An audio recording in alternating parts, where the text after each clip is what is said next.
سر یہ اب آپ نے بتایا ساری صورتحال بن رہی ہے. اگر ہم بات کریں کہ چائنا کی، چائنا اس وقت کہاں کھڑا ہے؟ پاکستان کے ساتھ اس طرح کھل کے نظر نہیں آ رہا. دیکھیں چائنا اگر کھل کے نہ بھی آئے تو چائنا اس وقت جو مدد پاکستان کی کر سکتا ہے وہ اتنی بڑی ہے کہ انڈیا کو 10 دفعہ سوچے گا آگے بڑھنے کے لیے. نمبر ایک، اب اس جنگ اس طرح کی تو رہ نہیں گئی کہ آپ نے ادھر سے بندہ بھیجنا ہے، جاسوس نے کہنا ہے 2 ٹینک ادھر کھڑے ہیں ادھر نشانہ لگاؤ. اب تو یہ ہے کہ سیٹلائٹ امیجز ہیں. انڈیا جو ہے وہ کرتا ہے گوگل کو استعمال، جو آپ بھی کرتے ہیں میں بھی کرتا ہوں. جو آپ لگاتے ہیں نا، جب جاتے ہوئے لوکیشن لگاتے ہیں تو یہ بیسیکلی گوگل اس کو ایکسٹینڈ کر دیتا ہے اور بڑا ہوتا ہے. پاکستان کی جو ملٹری ہے وہ گوگل استعمال نہیں کرتے، وہ بیڈو سسٹم ہے چائنا کا، وہ استعمال کرتے ہیں. اب بیڈو سسٹم جو ہے اس کے اندر آپ انٹرفیرنس اس لیے نہیں کر سکتے کہ آپ اس میں ہیں ہی نہیں. تو جو پاکستان کو معلومات حاصل ہوں گی انڈیا کے بارے میں وہ انڈیا کو نہیں پتہ ہوں گے، لیکن پاکستان کیونکہ گوگل بھی ہے تو پاکستان اس کی معلومات. ایک تو یہ ہے. دوسرا یہ ہے کہ خود اکسائی چین کا علاقہ، پھر اس کے بعد لداخ کا علاقہ، اور یہ سارا کا سارا علاقہ جو ہے یہ چین جو ہے اس کے اوپر ڈسپیوٹ ہے گزشتہ 3 سالوں سے. اور آپ کو یاد ہوگا کہ 1000 اسکوائر کلومیٹر انڈیا کا جو ہے وہ چین نے لے لیا ہوا ہے لداخ کا. اب حالت آپ دیکھیں، وہ اس کو کہتے ہیں میکموہن لائن.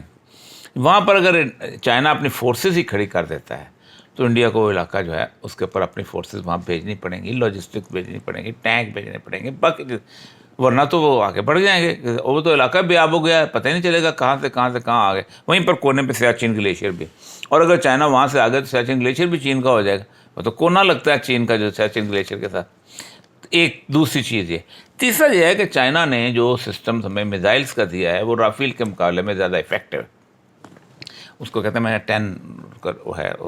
اب وہ جو ہے وہ اس کو لوکیٹ نہیں کیا جا سکتا، ریڈار کے اندر نہیں دیکھا جا سکتا.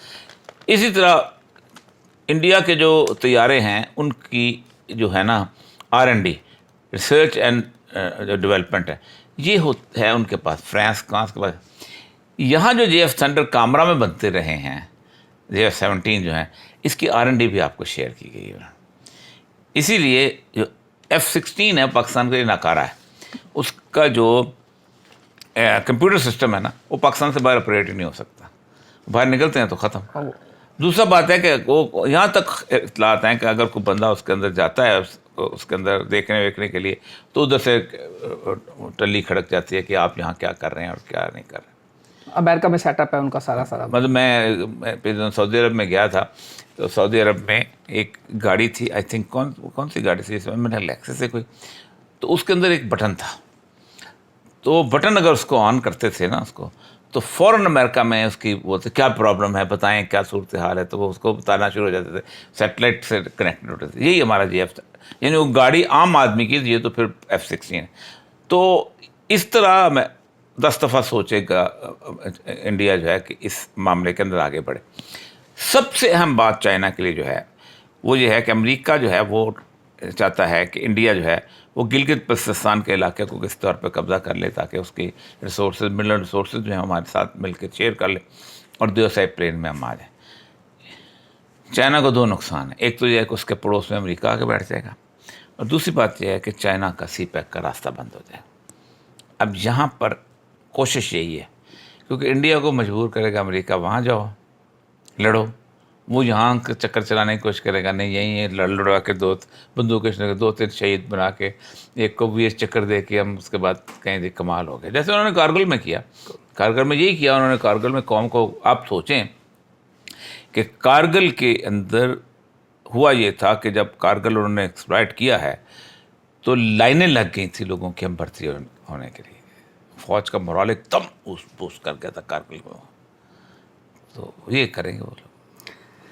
سر اگر میں بات کروں چائنا، آپ کہہ رہے ہیں کہ یہ معدنیات کا سارا کھیل امریکہ پیچھے کھیل رچا رہا ہے. ٹرمپ نے بھی 1500 سالہ ہسٹری کی بات کر دی، 1500 سالہ ان کی ہسٹری لڑائی والا. اور پھر بات یہ ہے کہ اب یوکرین اور ان کا بھی معاہدہ ہو گیا ہے. یہ پھر چائنا اس کو کیسے کاؤنٹر کرے گا آپ کے خیال میں؟ کیا ہمارے جو میزائل سسٹم ہے اس میں شاہین، گوری، ہتف، یہ سارے یعنی کہ چلیں گے کہاں ہٹ کر سکتے ہیں؟ دیکھیں چائنا اس میں کیا؟ دیکھیں ٹرمپ نے سب سے پہلے آ کے جو بات کی تھی کہ یہ جو ہے وار ہم نہیں ہونے دیں گے کسی طور پر بھی، اور اس نے آ کے بند بھی کرا دی. یوکرین بھی بند کرا دی اور غزہ بھی بند کرا. لیکن غزہ جو ہے وہ شروع ہو گئی اور ٹرمپ کچھ نہیں کر سکا. اب یہاں پر بھی وہ چاہتے ہیں کہ بیسیکلی اسرائیلی خواہش بھی ہے کہ اس ایک ہی ملک رہ گیا ہے وچ از نیوکلیئر پاور بھی ہے اور تھوڑا سا اسٹیبلائز بھی ہے، ورنہ اسرائیل نے اپنے ارد گرد تمام ممالک کو ختم کر دیا. سیریا ایک بہت بڑی قوت تھی، ختم ہو چکی ہے اسرائیل کے ارد. لبنان تھی، حزب اللہ اس کے اندر تھی، حزب اللہ کے یکے بعد دیگر 3 قیادتیں ختم کی، حسن نصر اللہ سے لے کے نیچے تک سب. لبنان اب اتنا مقروض ہو چکا ہے کہ اس کے تیل نہیں خرید سکتا، یہ حالت ہو گئی. جارڈن ان کا اپنا تھا، وہ لے لیا ہوا. مرسی آیا تھا بیچارہ، جیل میں شہید کر دیا گیا، وہاں فوج ہو گئی. عراق میں صدام حسین قوت تھا، تب ختم ہو گیا ہوا. ایران دور ہے، ایران کو راستہ پہلے دیا تھا. اب ایران کو بھی انہوں نے ریسنٹلی ان کی جو انہوں نے نیوکلیئر سائنٹسٹ کو مارا، پھر اسماعیل ہانیہ کو، اس کو وہاں رہ گیا پاکستان. اب پاکستان کو اسرائیل تو خود تو نہیں کرے گا نا، تو کاؤنٹر کرے گا وہ اس سے، انڈیا سے. تو ایک اسرائیل وہ جو ہے کہ ایک ایسی کوئی پراکسی ٹائپ وار جو ہے پاکستان کے اندر شروع کر دی جائے کہ جس کے اندر پاکستان ہماری طرف متوجہ نہ ہو سکے.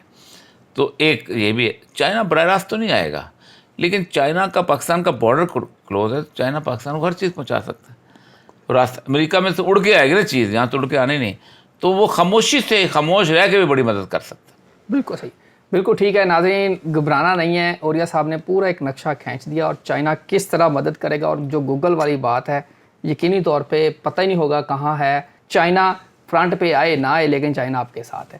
عاطف مجید اور اوریہ مقبول جان صاحب کو دیجیے اجازت. اللہ حافظ.